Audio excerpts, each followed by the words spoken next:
Merhaba jora temaşavan heja. İro emil ser mamkap sekdin.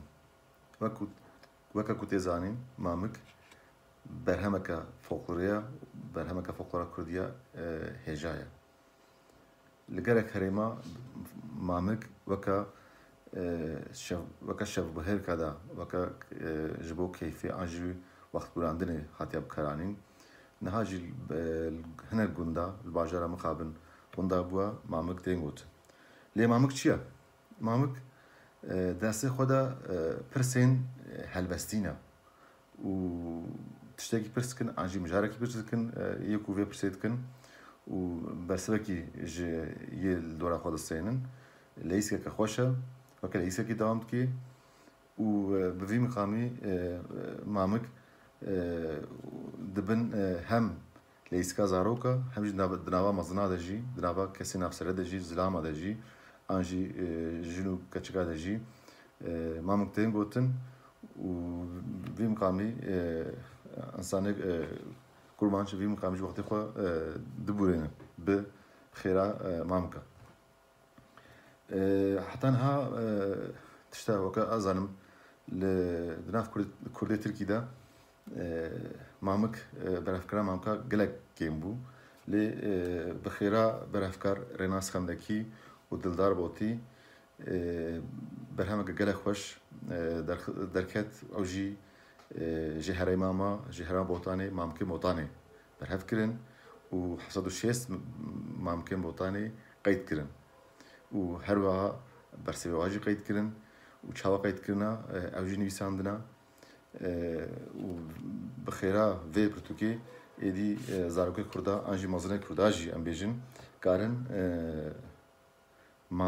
mamikên me hatî ji bîrkirin careke dî ji nûvejen bikin û careke dî va pirsa ji hev bikin û rojê berî jî pêk bîr bînin û belkî bi xêra wa jî careke dî ev çanda pirsa mamika werê nûvejen kirin û careke dî bi bîr were. Me got berhevkarê vê berhema mamikên Botanê Rênas Xemdekî û Dildar Botî ye. Berhem di sala 2017 de ji weşanên Wardozê derketiye û di nava sedekî derketiye, di nava seta folklorê derketiye lê em tenê îro li ser mamika sekinin ji ber ku mamik hem ji bo pêşketina ziman hem jî ji bo zarok bielmin ziman alaweka gelekî hêja ye ji ber wê jî em îro li ser mamikê sekinin. Ev mamik kê gotina? Ev mamik ji herêma Botanê Xalê Îsif Evdê Hacî û Guriye Xemdekî gotina. Belkî ji gelek kesê jî hatibin berhevkirin ev mamik. Lê yek û sereke ve insana ev mamik gotina û bi xêra berhevkarê me Rênas Xemdekî û Dildar Botî jî hatine qeyd kirin.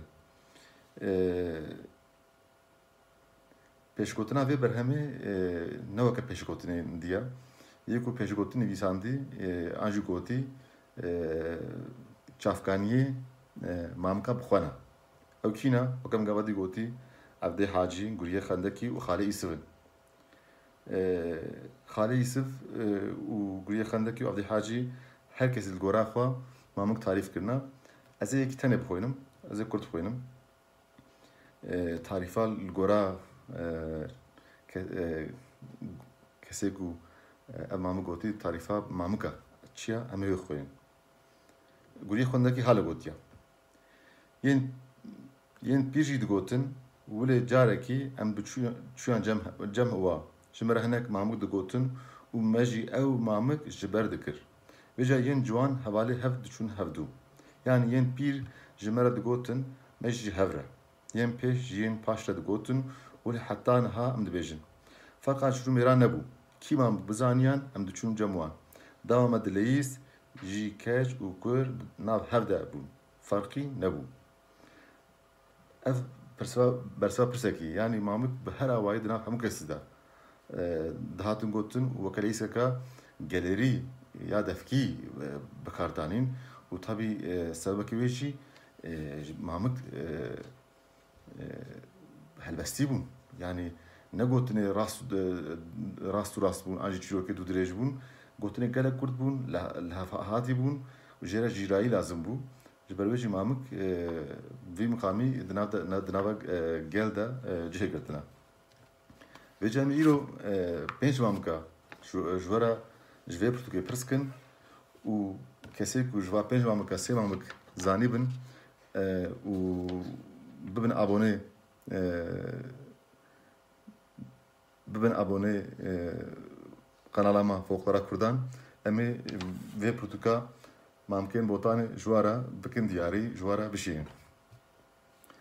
Ez mamka ewlî pirs dikim mamkî min o dîzika xumxuma tijî ardê genime dubare dikim dîzika xumxuma tijî ardê genime ya duê dixwînim an jî dibêjim mamkî min o dirêje nebene gez dike ne kûçik e dubare dikim dirêje nebene gez dike lê ne kûçik e mamkî min o din dinê ket biyana Şamî li erdê ket dubare dikim din dinê ket biyana Şamî li erdê ket mamkî min o çolê şîn e sûkê reş e malê sor e li çolê şîn e sûkê reş e malê sor e ya pênce pirs dikim tasa mast li guhara rast pirsê me ev bû gelek pirtûk wer hebe ji hûnê bersiva bînin lê kîjan mamika hûnê divê lê bikerin lê gelek pirtûkesê wan de jî divê hûn ser bersiva bifikirin û hindik sê bersiva zanibin û ji me re li ser hesabê me Twitterê û YouTubeê binivîsin an jî Facebookê binivîsin em ê pêşbirkî bikin û kesê ku ji va sê mamik zanîn em ê ji we re pirtûka berhevkar rêya xendekî dildar botiya bi navê mamikên botanê diyar bikin û hemû dem û çaxiya xweş bin çaxiya xweş bê.